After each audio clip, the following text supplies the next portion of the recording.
రవి ప్రకాష్ సిలికానాంధ్ర ఆసుపత్రి Kuchipudi super speciality వైద్య సేవలు పూర్తిగా ఉచితం. రాష్ట్ర వ్యాప్తంగా గడిచిన 2 రోజులు ఉష్ణోగ్రతలు క్రమంగా తగ్గాయి. పలు చోట్ల తేలికపాటి వర్షాలు కురిశాయి. ఇదే వాతావరణం ఎన్ని రోజుల వరకు కంటిన్యూ అయ్యే అవకాశాలు ఉన్నాయి. దీని గురించి మనతో మాట్లాడడానికి ఐఎండీ సీనియర్ అధికారి శ్రావణ్ ఉన్నారు. వారితో మాట్లాడదా మేడం, వాతావరణం చాలా కూల్గా ఉంటుంది. దీని గల కారణాలు ఏంటి? ఉష్ణోగ్రతలు కూడా చాలా వరకు పడిపోయాయి. దాదాపుగా మనకి సౌరాష్ట్ర, కచ్, గుజరాత్ మీదుగా దక్షిణ తమిళనాడు వరకు కూడా ఒక ఉపరితల ఆవర్తనం ఉంది. ఈ ఉపరితల ఆవర్తనము ఇంటీరియర్ కర్ణాటక మీదుగా ప్రవేశిస్తూ ఉంది. దీంతో పాటుగా ఇది దాదాపుగా 1.5 కిలోమీటర్ల ఎత్తు వరకు కూడా విస్తరించింది. దీని యొక్క ప్రభావం వల్ల ప్రస్తుతానికి చూసుకున్నట్లయితే రాష్ట్రం మొత్తం మీదుగా కొద్దిగా వర్షపాత సూచనలు కనిపిస్తున్నాయి. ముఖ్యంగా ఉత్తర తెలంగాణ జిల్లాల్లోని మనకి సాయంత్రం నుంచి ఉరుములు మెరుపులతో కూడిన వర్షపాతం నమోదయ్యే అవకాశం ఉంది. అలాగే ఈదురుగాలులతో కూడిన వర్షపాతం కూడా నమోదయ్యే అవకాశం అయితే కనిపిస్తుంది మరో 2 రోజులు కూడా. ఇప్పుడు అది ఆవర్తనం ఎక్కడ కొనసాగుతుంది? ప్రస్తుతం ఎక్కడ కేంద్రీకృతమైంది? ప్రస్తుతానికి ఆవర్తనం అనేది మనకి సౌరాష్ట్ర, కచ్, గుజరాత్ ప్రాంతం నుంచి దక్షిణ తమిళనాడు వరకు ఉంది. అక్రాస్ మరత్వాడ మరియు నార్త్ ఇంటీరియర్ కర్ణాటక మీదుగా ఉందన్నమాట. దాదాపుగా నార్త్ ఇంటీరియర్ కర్ణాటక, తెలంగాణ, పశ్చిమ తెలంగాణ జిల్లా మీదుగా ఉండడం వల్ల దాదాపుగా మనకి పశ్చిమ తెలంగాణ మరియు ఉత్తర తెలంగాణ జిల్లాల్లోని ఉరుములు మెరుపులతో కూడిన వర్షపాతం నమోదయ్యే అవకాశం ఉంది. మన జిహెచ్ఎంసీ పరిధిలో వర్షాలు వచ్చే అవకాశాలు ఉన్నాయా? మనకి సాయంత్రం నుంచి కొద్దిగా వాతావరణం తేలికగా పోయి జిహెచ్ఎంసీ పరిధిలో కూడా మనకి వర్షపాతం నమోదయ్యే అవకాశం అయితే కనిపిస్తూ ఉంది. ఏదైతే ఈ 2 రోజులు కూడా మనకి ఉరుములు మెరుపులతో కూడిన వర్షపాతం, అలాగే ఈదురుగాలులు గంటకి 40 నుంచి 50 కిలోమీటర్ల వేగంతో వీచే అవకాశం ఉన్నందున మనం కొన్ని జిల్లాలకి అలర్ట్ అయితే జారీ చేయడం జరిగింది. ప్రస్తుతం రాష్ట్రాల్లో ఉష్ణోగ్రతలు ఎంత మేర నమోదవుతున్నాయి? అలాగే రాత్రిపూట కూడా దాదాపుగా మనకి 34 నుంచి 39 డిగ్రీల మేర ఉష్ణోగ్రతలు నమోదవుతున్నాయి. రాత్రిపూట ఉష్ణోగ్రతలు కూడా క్రమేపీనా చాలా వరకు తగ్గుముఖం పట్టాయి. 22 నుంచి 24 డిగ్రీల మేర ఉష్ణోగ్రతలు నమోదవుతూ వస్తున్నాయి. మనకి అత్యధికంగా ఖమ్మం జిల్లాలో 39 డిగ్రీల అధికంగా ఉష్ణోగ్రత పగటిపూట ఉష్ణోగ్రత నమోదవడం జరిగింది. అలాగే మనకి ఉత్తర తెలంగాణ జిల్లాలో 5 సెంటీమీటర్ల వరకు కూడా వర్షం 5.2 mm వరకు కూడా రెయిన్ఫాల్ కూడా నమోదవడం అయితే జరిగింది. ఇప్పుడు ఎల్లో అలర్ట్, ఇప్పుడు ఏ అలర్ట్ ఇస్తున్నారు? ఎన్ని రోజుల వరకు ఇస్తారు?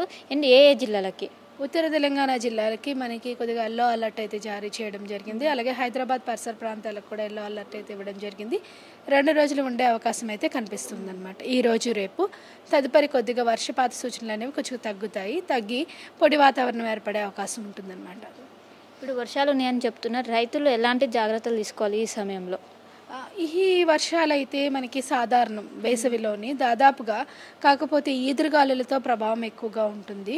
సాయంత్రం పూట ఈదురుగాలులు వీచే అవకాశం ఎక్కువగా ఉంటుంది. తేలికపాటి పంటలు అయితే కొద్దిగా రాలిపోయే అవకాశం ఉంటుంది. మన మామిడి కూడా పూత నుంచి పిందె దశ వరకు దాటిపోయింది కాబట్టి.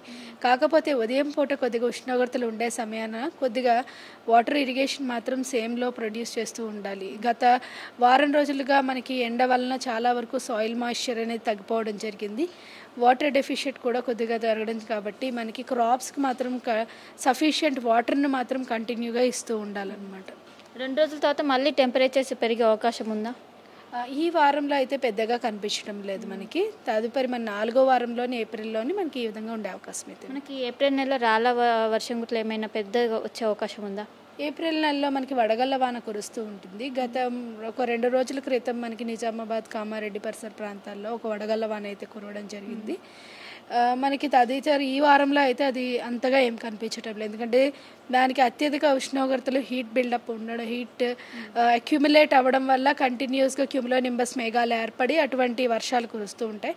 ప్రస్తుతానికి గత 2 రోజుల నుంచి ఉష్ణోగ్రతలు తగ్గుముఖం పట్టడం వల్ల ఇప్పుడు ఏర్పడే అవకాశం అయితే తక్కువగా ఉందన్నమాట. అంటే ఇప్పుడు ఆవర్తనం బలంగా కొనసాగుతుందా, బలహీనంగా పడుతుందా?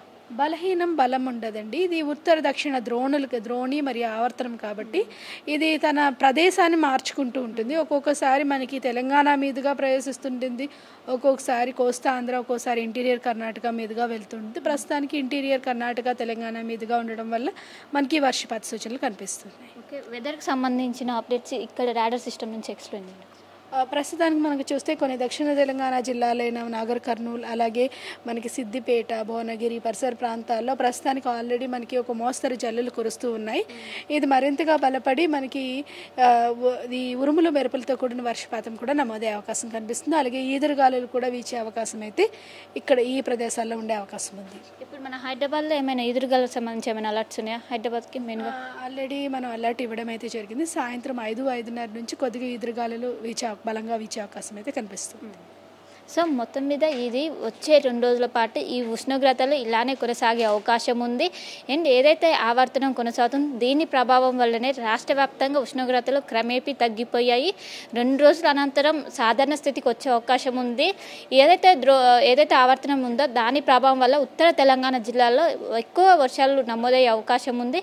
కాబట్టి అక్కడున్న ప్రజలు కావచ్చు, రైతులు కావచ్చు ఎప్పటికప్పుడు అలర్ట్స్ని జారీ చేశారు. వీటిని ఎప్పటికప్పుడు అప్డేట్స్ ఫాలో అవ్వాలని ఒకవైపు వాతావరణ శాఖ అధికారులు సూచిస్తున్నారు. కెనపర్సన్ గణేష్తో కలిసి శిల్ప RTV హైదరాబాద్. మరిన్ని వీడియోస్ కోసం ఛానల్ ని సబ్స్క్రైబ్ చేయండి. లేటెస్ట్ అప్డేట్స్ కోసం వాట్సాప్ ఛానల్ ని ఫాలో చేయండి. అండ్ లింక్ డిస్క్రిప్షన్ లో ఉంది.